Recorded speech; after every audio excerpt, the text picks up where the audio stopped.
Section 1. You are going to listen to a conversation between two friends who are discussing the organisation of a party.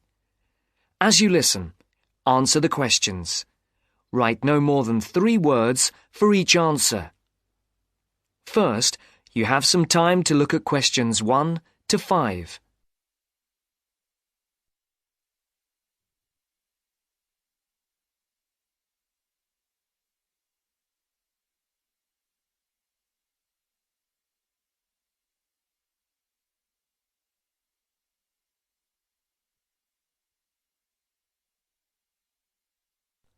Now the test will begin.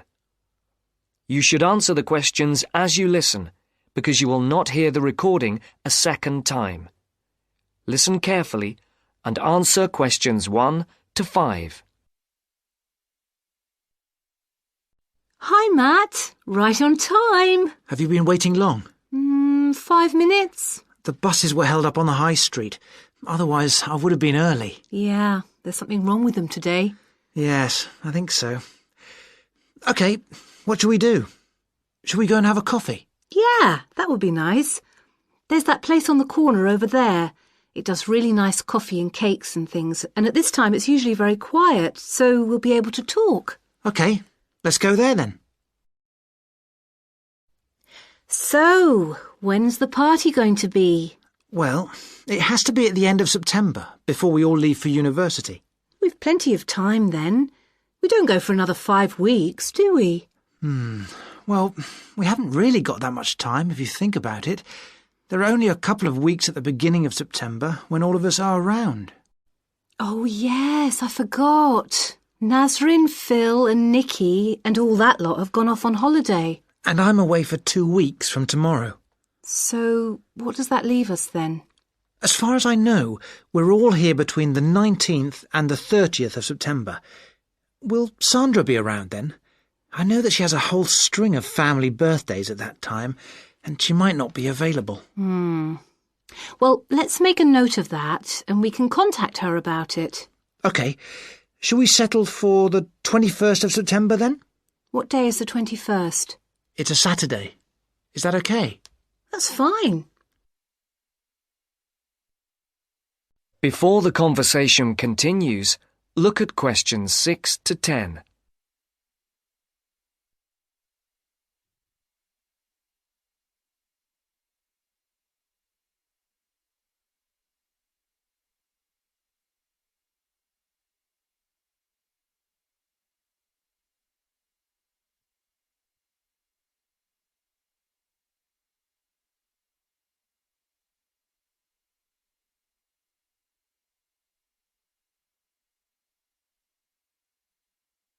As you listen to the second part of the conversation, answer questions 6 to 10.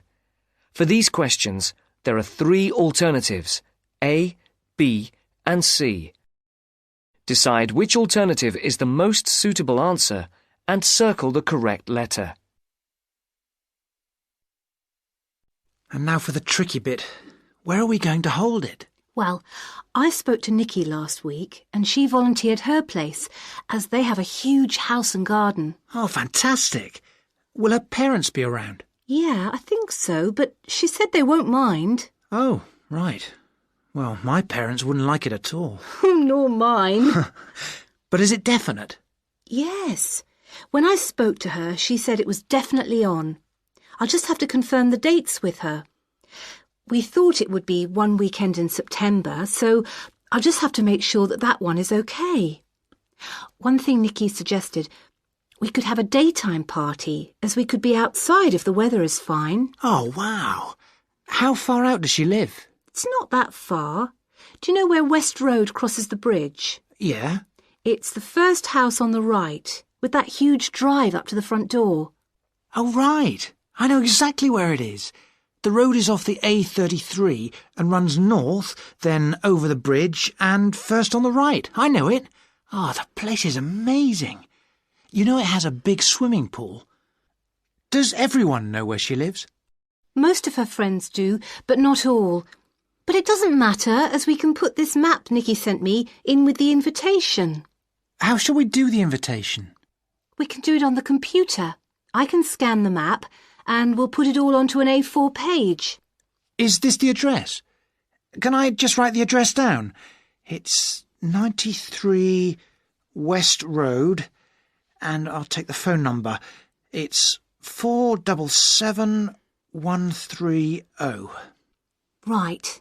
There's one other thing. Yes? We're all giving £10 towards refreshments and food. There'll probably be a barbecue. Do you think that's enough? Oh, right. Yeah, that's fine. And everyone will have to help tidy up afterwards, including the boys. That's the end of section 1. You now have half a minute to check your answers.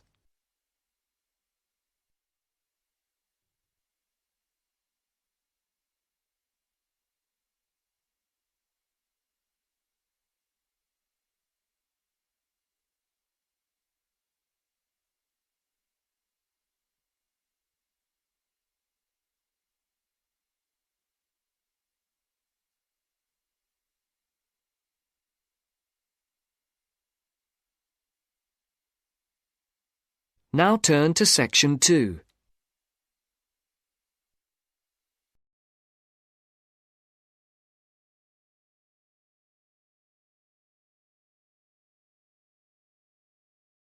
Now turn to section 2.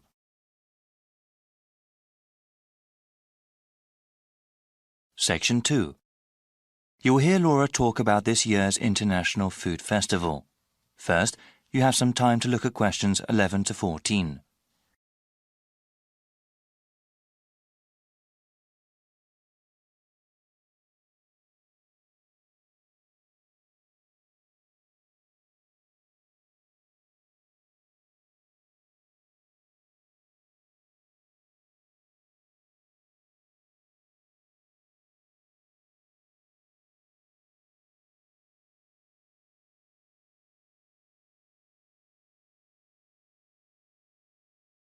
Now listen to the first part of the talk and answer questions 11 to 14. Good morning, everyone. Today we have a special guest speaker. Laura Lanthor is director of the International Food Festival this year. Laura, can you tell us about what to expect at the festival? Of course, Vincent. This spring, people in the city can go to the 7th Annual International Food Festival. This is a special event for the whole family. I do have to tell you, though, we are holding it at a different date than before. Easter is exceptionally early this year, and if the festival were held as usual, it would have fallen on the same weekend. This year, the festival will be held on the first week of April, before Easter. The festival will be held at the Walker Field grounds and will be divided into 4 main areas. There will be a Western food area with authentic representations of European cuisine.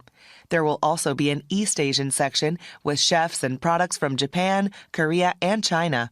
A South Asian section will have food from India, Vietnam, Thailand, and Indonesia. For the first time this year, we will also have a Latin American section where people can try things from Mexico, various Caribbean countries, and South America. There will also be special booths where people can learn about all these cuisines. This year, we are expanding the cooking workshop and demonstration portion of the festival. Attendees last year really seemed to like learning about food and having a hands-on experience.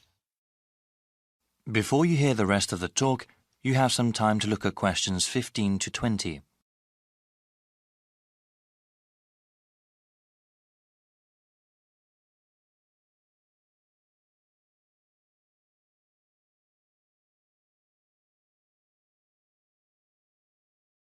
Now listen and answer questions 15 to 20. I'll give you a brief description of 3 of the workshops we have. Like I said, these allow you to participate directly in the making of food and teach you techniques you can use at home. For a full list of them, please go to our online website. We will give you the site address after the end of my talk. You will also find there the procedure to pre-register for the workshops. Pre-registration takes place when you buy your festival tickets and is highly recommended. Non-Western food has become increasingly popular these days, and many people are interested in how to cook such food at home. Such cuisines use a variety of different spices, ones that aspiring cooks might not be familiar with. Therefore, our world tour of spices is a good introduction to the flavor profiles of other cuisines. I would recommend it for adults who want to seriously learn about cooking. Small children might not take to the more exotic spices. One workshop that is meant for children is Candy Adventures. They're traditional activities like making gingerbread houses. Other activities teach basic decorating techniques, including the proper use of coloring dye. Kids can also learn how to make flowers and other objects out of cake frosting. We understand the concerns of parents regarding their children's health, so everything used in this workshop is either sugar-free or uses acceptable sugar substitutes. Lastly, we have a workshop that is suitable for the whole family. Salads Forever is a workshop for everyone interested in healthy eating. There will be different kinds of salads that people can try and demonstrations that show how to make them. Salads have grown in popularity these days and are a healthy addition to any diet if prepared the right way. The workshop will also teach how to make healthy salad dressings. I'm afraid that's all I have today. Please visit the festival website for more details. That is the end of section 2. You now have half a minute to check your answers.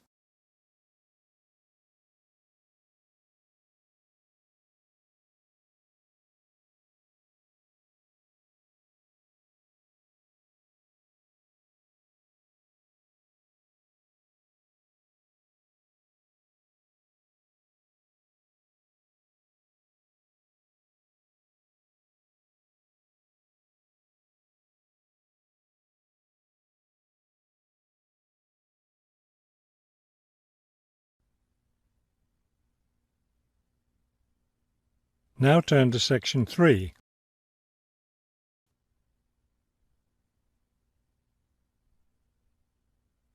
Section 3. You will hear a conversation between a university student and a faculty advisor about the requirements for the student teaching semester. First, you have some time to look at questions 21 to 24.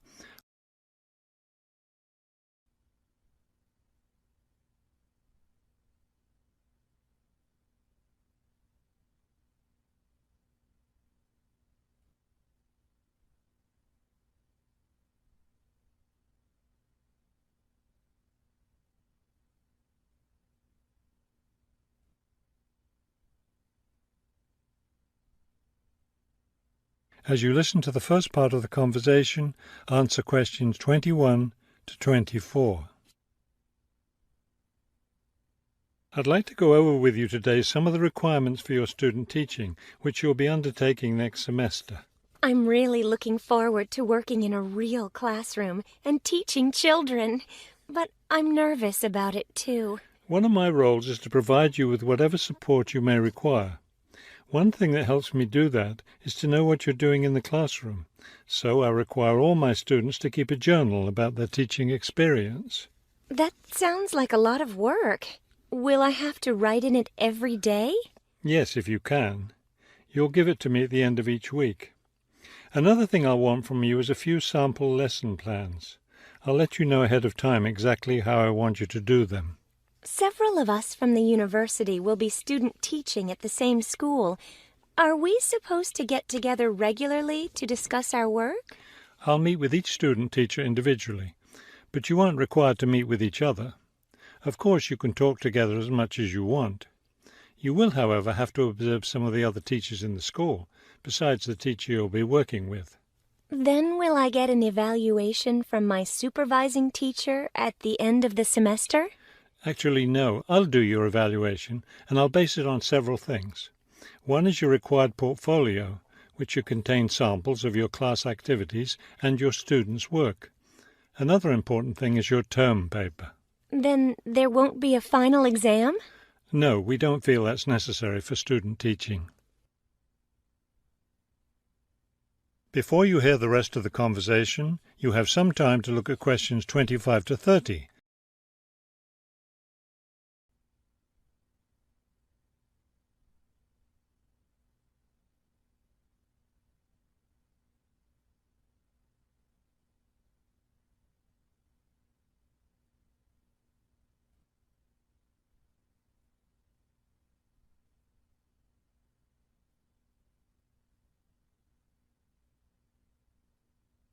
Now listen and answer questions 25 to 30.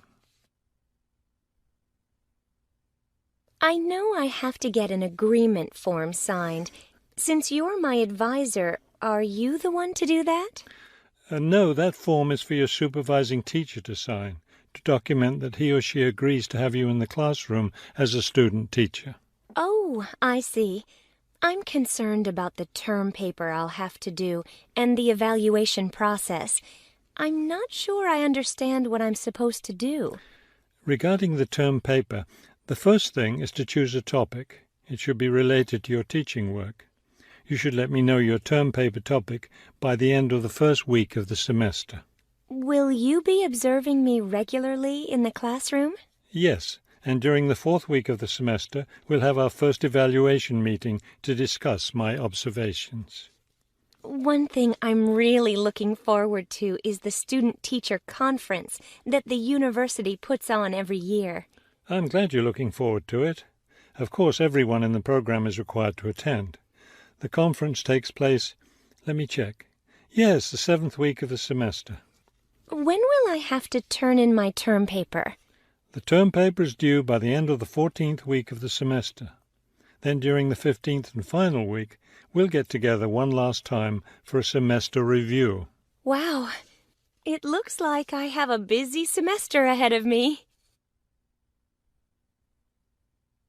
That is the end of section 3. You now have half a minute to check your answers.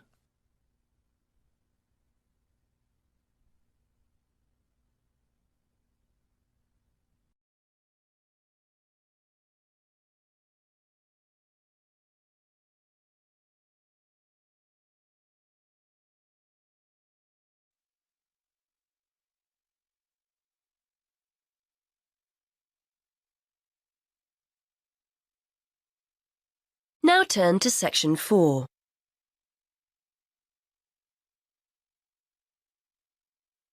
Section 4. You are going to hear a lecturer giving a talk on a type of fundraising for business called crowdfunding. First, you have some time to look at questions 31 to 32.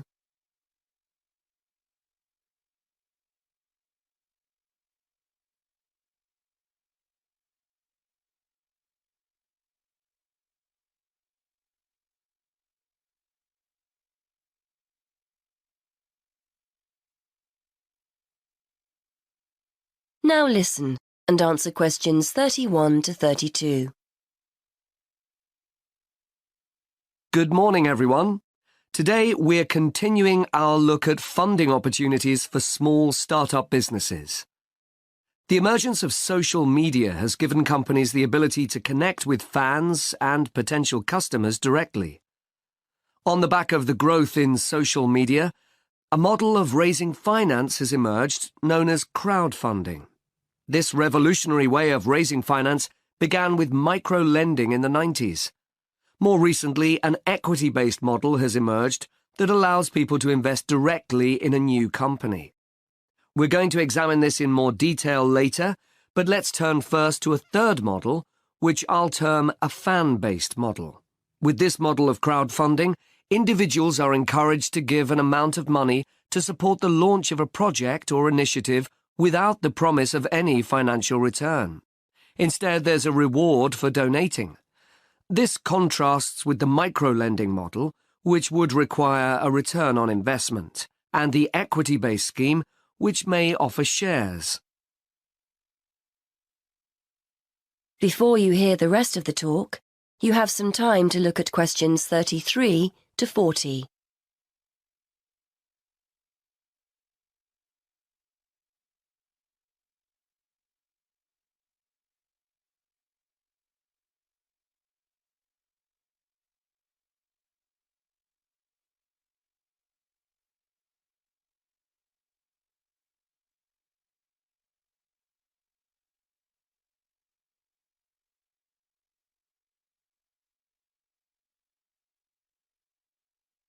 Now listen and answer questions 33 to 40.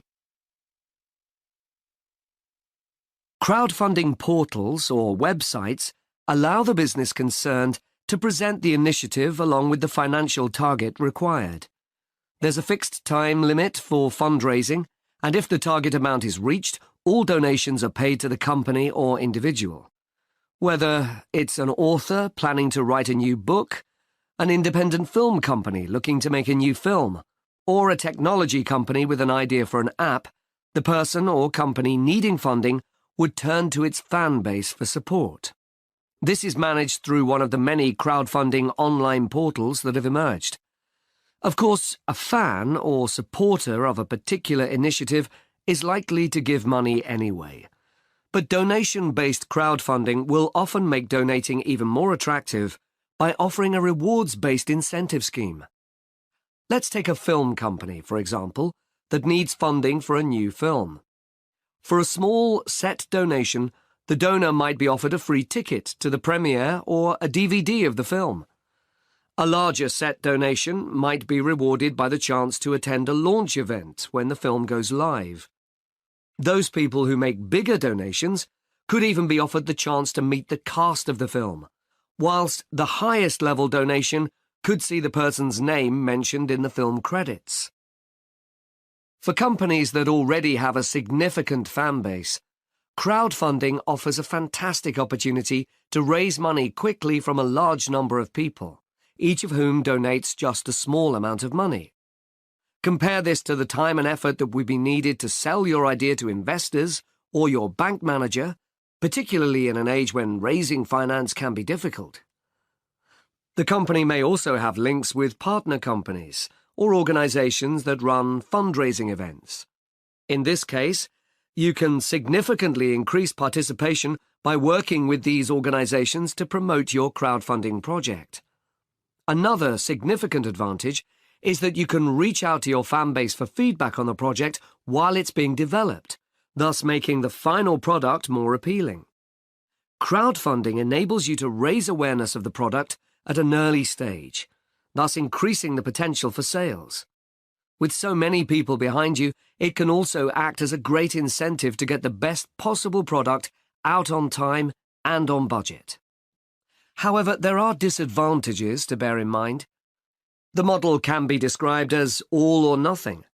If you don't reach the monetary target required in the agreed time, all promises of donations are cancelled and no money is paid, leaving you back at square one.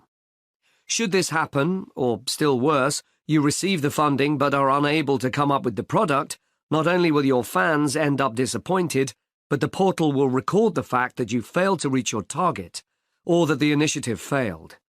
Fulfilling all the pledges that you've made to people can also be very time-consuming. For example, remembering to send out copies of books or free cinema tickets can sometimes be forgotten in the excitement and frenzy of launching your product. People sometimes forget to factor in the cost of rewards when calculating profit margins. But these can be significant. And finally, if you have a small fan base, for example, you're a new company or have a small social media footprint, raising awareness of your initiative will be challenging. These drawbacks aside, donation-based crowdfunding is a wonderful opportunity for individuals or small startups to raise funds for that exciting new project, whilst reaching out and connecting to the people who are most likely to support and promote your work for you. That is the end of section 4. You now have half a minute to check your answers.